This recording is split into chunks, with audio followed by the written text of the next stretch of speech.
2025 SLST 9-10 নতুন update রয়েছে এই ভিডিওতে। ভিডিওটা মন দিয়ে দেখো, আশা করি অনেক প্রশ্নের উত্তর পেয়ে যাবে। এই মুহূর্তে সবচেয়ে গুরুত্বপূর্ণ আপডেট 9-10 তোমার চাকরি 100% হবে। 100% গ্যারেন্টি দিয়ে বললাম তোমার 9-10 চাকরি হবেই, এবং তোমার নাম ফাইনাল প্যানেলে থাকবে, তুমি প্যানেল। আর যারা আমার এই কথাটা শুনবে না, তাদের নাম হচ্ছে ওয়েটিং লিস্টে চলে যাবে। এমন একটা গোপন সূত্র বলবো, যে সূত্রটা শুধু তোমার কাছেই রাখবে, নিজের কাছে প্রয়োগ করবে, মানুষকে বলবে না, পাশের কোনো বন্ধুকে বলবে না, ঠিক আছে? তো এই গোপন সূত্রটা শুধু তোমার জন্য। আমি 11-12 বলেছি, ইন্টারভিউর আগেও বলেছিলাম, যারা আজকে এখন তোমার সামনে তো তোমার নামটা যদি ফাইনাল প্যানেলে রাখতে হয়, তাহলে তোমাকে এই কিছু যে গোপন সূত্রগুলো বলবো সেটা তোমাকে মেনে চলতে হবে। 11-12 বলেছিলাম, যারা মেনেছে তারা আজকে হাসছে, আর যারা মানেনি তারা আজকে ওয়েটিং লিস্টে। তো এখন তোমার সেই ভুলটা, তোমার কাছে সুযোগ আছে শুধরানোর।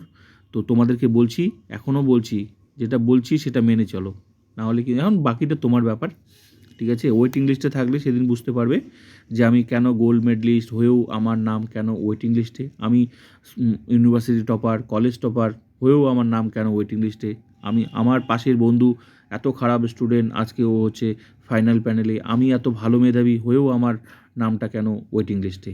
এই প্রশ্নটা সেদিন করবে, আর উত্তর পাবে না কারো কাছে, ঠিক আছে? তো সময় থাকতে নিজেকে পাল্টে ফেলো, সময় থাকতে শুধু কিছু টিপস ফলো করতে হবে, ব্যাস, তাহলে তোমার চাকরিটা কনফার্ম। তো শুরু করা যাক। কী কাজ করতে হবে? এই মুহূর্তে তোমাকে একটা কাজ করতে হবে, সেটা হচ্ছে ডেমোর উপরই তোমার চাকরিটা কনফার্ম।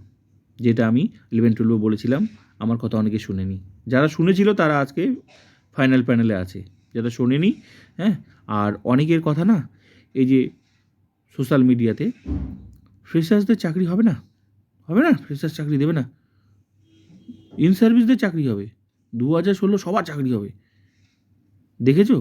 মানুষের কথা বিশ্বাস না করে একটু লিস্টটা বার করো, ফাইনাল প্যানেলটা একটু বার করো, ওয়েটিং লিস্টটা একটু বার করো, হ্যাঁ। ফ্রেশার্স আর ইন সার্ভিসদের একটু ইন্টারভিউ আর হচ্ছে নাম্বারগুলো একটু দেখো, ঠিক আছে? ওটা কোনো কথা নয়, ওটা কোনো রুলস নেই ওরকম। তোমার ওখানে তুমি কীরকম ডেমো দিতে পারছো, ওখানে তোমাকে দেখবে না যে তুমি ফ্রেশার্স নাকি তুমি ইন সার্ভিস। আমি সবাইকেই বলছি, ফ্রেশার্সদেরকেও বলেছি, ইন সার্ভিসদেরকেও বলেছি, বিষয়টা একটু একটুও ঢিলেমি করলে চলবে না, বিষয়টা সিরিয়াসলি নিতে হবে। তো যারা শুনেছে তারা কিন্তু আজকে প্যানেল, ঠিক আছে? তো আমি এটাই বলতে চাচ্ছি যে ডেমোটা ভেরি ভেরি ইম্পর্টেন্ট। ডেমোটার উপরই তুমি সিলেক্ট হবে, ডেমোটার উপরই। আর ইন্টারভিউ বোর্ডে কাউকেই দেখা হবে না যে ইন সার্ভিস বা ফ্রেশার্স, ঠিক আছে? তোমরা ভালো করে দেখো, প্রচুর ফ্রেশার্স চাকরি, প্রচুর 18-19 করে ফ্রেশার্স চাকরি পেয়েছে, আর ইন সার্ভিস হয়েও পেয়েছে তোমার 6-7, তাহলে কোথায় গেল ওই কথাগুলো সোশ্যাল মিডিয়াতে, যে ইন সার্ভিস মানেই তোমার একদম চাকরি আর প্রচুর নাম্বার পাবে, আর ফ্রেশার্স মানেই একদম 10 0 পাবে বা 6 পাবে। সোশ্যাল মিডিয়ার কথাগুলো আজকে যারা বলতো না, তারা আজকে এই ওয়েটিং লিস্টে আছে।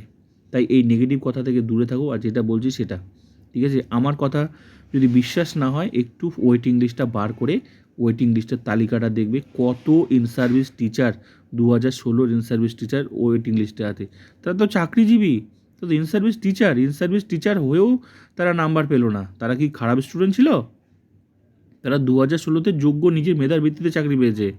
আজকে মানসিক পরিস্থিতি থেকে শরীর খারাপ নিয়ে পরীক্ষা দিয়েছে, তো নিশ্চয়ই ভালো ইন্টারভিউ দিতে পারবে না।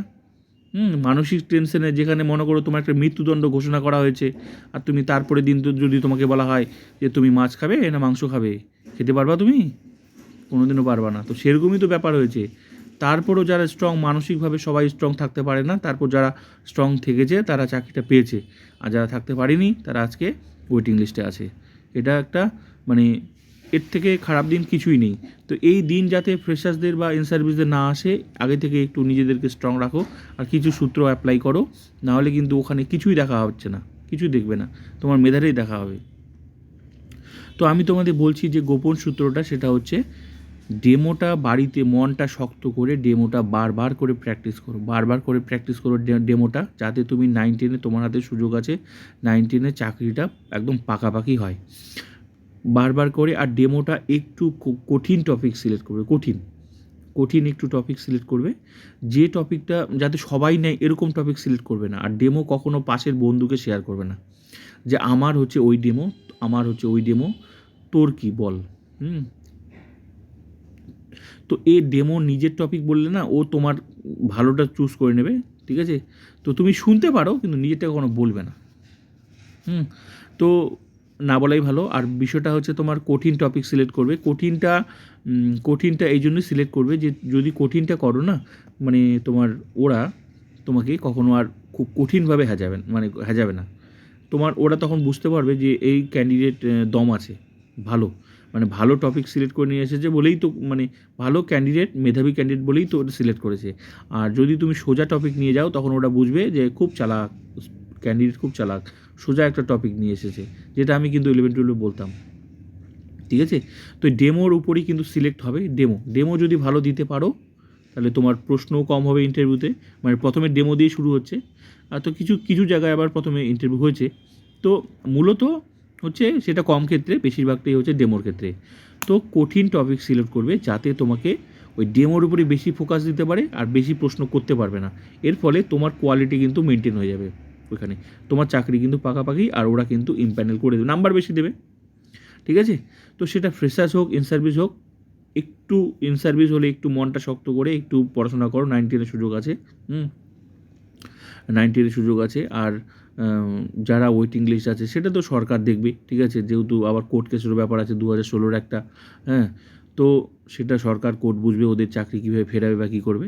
আর 2025 এসএ লিস্টে যেহেতু আলাদাভাবে হচ্ছে, তাই এখানে আমি সবাইকে বলছি ফ্রেশার্স ইন সার্ভিস ফোকাস করো ডেমোটা, কারণ ডেমোটার উপরই তোমাকে কিন্তু সিলেক্ট করবে।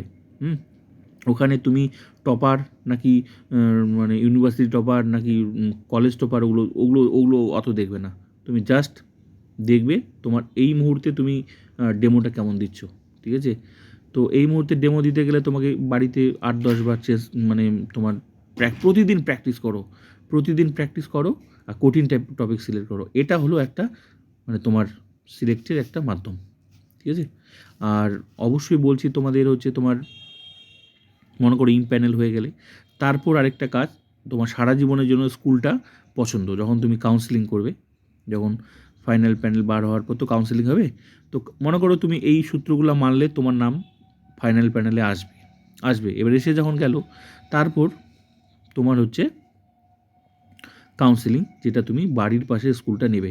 তো এই বাড়ির পাশে স্কুলটা কীভাবে নেবে সেটা বলছি। যে স্কুলগুলো তুমি পছন্দ করবে যখন ভ্যাকেন্সি লিস্ট দেবে, যেমন এখন সামনে একটা স্কুল ভ্যাকেন্সি লিস্ট দেবে, সেক্ষেত্রে তোমার যে পছন্দর তালিকাটা না কখনো মানুষের কাছে শেয়ার করবে না, মানুষের বলতে পাশের বন্ধুর কাছে শেয়ার করবে না। কারণ সারা জীবনের ব্যাপার আছে, যে স্কুলটা তোমার পছন্দ হয়তো 1 কিলোমিটার বা 2 কিলোমিটার 3 কিলোমিটার মধ্যে, এই যে 1 কিলোমিটার 2 3 কিলোমিটার বা 4 কিলোমিটার রাস্তা, যোগাযোগ ব্যবস্থা ভালো, এই যে তুমি জানো এই স্কুলটা ওটা, ওই স্কুলটা ওটা, এটা কোনো দিনও কোনো বন্ধুকে বলবে না। নাহলে তোমার স্কুল, তোমার আগে যদি বন্ধু থাকে না, তাহলে ও যখন কাউন্সেলিংয়ে যাবে সেই স্কুল কিন্তু ও নিয়ে নেবে। ও তো জেনে গেল যে ওই স্কুলের লোকেশনটা ভালো, যোগাযোগটা ভালো, তখন তুমি কিন্তু পস্তাবে। যখন তুমি কাউন্সেলিংয়ে তোমার নাম্বার আসবে, তুমি যখন একজন পর একজন সিরিয়াল তো কাউন্সেলিং করবে, যখন তোমার ডাক আসবে তখন দেখবে যে তুমি যে তালিকার স্কুলটা রেখেছিলে, ভেবেছিলে যে আমি ওই স্কুলটা নেব, দেখবে তোমার বন্ধু অলরেডি নিয়ে নিয়েছে। কি করতে পারবে তুমি? কিছু করার আছে? ওর অধিকার আছে, যেহেতু তোমার আগে ওর র্যাঙ্ক আছে, আর ও তো তোমার কাছে শুনে নিয়েছে ওই স্কুলটা ভালো। তো কোনো দিনও এই বিষয়টা কোনো দিনও বন্ধুকে বলবে না, যতই নিজের বন্ধু হোক। কারণ বাড়ির পাশে স্কুলটা সবাই চায়। বাড়ির পাশে না হলেও সবসময় যে বাড়ির পাশে স্কুল পাওয়া যায় তা তো নয়, বাড়ির পাশে না হলেও যতটা সম্ভব একটু তো কাছে পাওয়া যায়, বা তোমার ভালো লোকেশন, পরিবেশ ভালো, সেই সমস্ত স্কুলগুলো সবাই চায়। তাই এটা কোনো দিনও তুমি কাউন্সেলিংয়ের আগে তোমার বন্ধুকে শেয়ার করবে না, সেটা নিজের কাছেই রাখবে।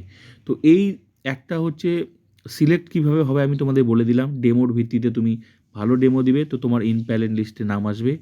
তারপর হচ্ছে সারা জীবনের ব্যাপার, স্কুলটা কীভাবে তুমি ভালো স্কুলটা নেবে সেটাও বলে দিলাম। পছন্দের স্কুল ভালোভাবে ছানবিন করবে গোটা ভ্যাকেন্সি লিস্টটা, সেখানে ভালো ভালো স্কুলগুলো পছন্দ করে একদম 1 নাম্বার 2 নাম্বার করে সাজাবে। আমার 1 নাম্বার অপশন, যদি 1 নাম্বার স্কুলটা না পাই, মানে তোমার আগে যারা থাকবে নিশ্চয়ই যদি নিয়ে নেয় তাহলে 2 নাম্বার স্কুলটা, 2 নাম্বার স্কুলে যদি না পাই তাহলে 3 নাম্বারটা। না পাই মানে কি, তোমার আগে যারা র্যাঙ্ক থাকবে তারা তো সিলেক্ট করে নেবে, নিয়েও নিতেও পারে। তো আমি এটাই বলছি যে এরকম করে মোটামুটি অনেকগুলো স্কুল সাজাবে, 1, 2, 3 নাম্বার, 4 নাম্বার পছন্দের তালিকাগুলো সাজাবে। সবচেয়ে পছন্দ তালিকা মনে হয় 1 নাম্বার রাখবে, বাড়ির পাশের স্কুল, তারপর একটু কাছাকাছি, তারপর 2 নাম্বার, 3 নাম্বার, এরকম করতে করতে দূরেরগুলো অনেকগুলো একটা লিস্ট সাজাবে। তো এই লিস্টটা কোনোদিনও কোনো বন্ধুকে শেয়ার করবে না, ঠিক আছে? না হলে দেখবে সারা জীবনের স্বপ্ন বাড়ির পাশের স্কুল অন্য কেউ নিয়ে নিয়েছে, লোকেশন ভালো সেটাও নিয়ে নিয়েছে। তো এই দুটো হচ্ছে মূল কাজ, আশা করি বোঝাতে পারলাম। সেটা কিন্তু 11-12 ক্ষেত্রেও প্রয়োগ করতে হবে এই কাউন্সেলিংয়ের ব্যাপারটা। আর সিলেক্ট কীভাবে হবে 100% চাকরি, এটা তোমাদের আজকে আমি বললাম। তো যদি বিশ্বাস করো অবশ্যই সাকসেস হবে, না হলে কিন্তু ওয়েটিং লিস্টের নাম কিন্তু চলে যেতে পারে। ওখানে কোনো তোমাকে দেখবে না যে তুমি ফ্রেশার্স কি ইন সার্ভিস। আজকে ইন সার্ভিসদের নাম্বার দেখো কত কম আছে, নিজেরা দেখতে পাবে। লিস্ট বার করো, ওয়েটিং লিস্ট দেখতে পাবে, ইন সার্ভিসদেরকে কত নাম্বার কম দিয়েছে, আর ফ্রেশার্সদেরকে নাম্বার দেখো 18-19 আছে। তাই সবার ক্ষেত্রে সব, এবার সোশ্যাল মিডিয়াতে যেভাবে একটা প্রশ্ন হতো না, ফ্রেশার্স মানেই 0, ইন সার্ভিস মানেই 19-20, হয়েছে কি ওরকম কোনো গল্প নেই, ঠিক আছে? যে যেরকম সিচুয়েশনে পড়েছে, যেরকম মানে পরিস্থিতির শিকার হয়েছে ওখানে ওই ইন্টারভিউ বোর্ডে, তাকে সেরকম নাম্বার দিয়েছে, ঠিক আছে? তাই সোশ্যাল মিডিয়ার নেগেটিভ কথা না শুনে, যারা 9-10 পাস করেছো, সুযোগ আছে, সুযোগটা কাজে লাগাও, অবশ্যই ইম্প্যানেল লিস্টে তোমার নাম থাকবে।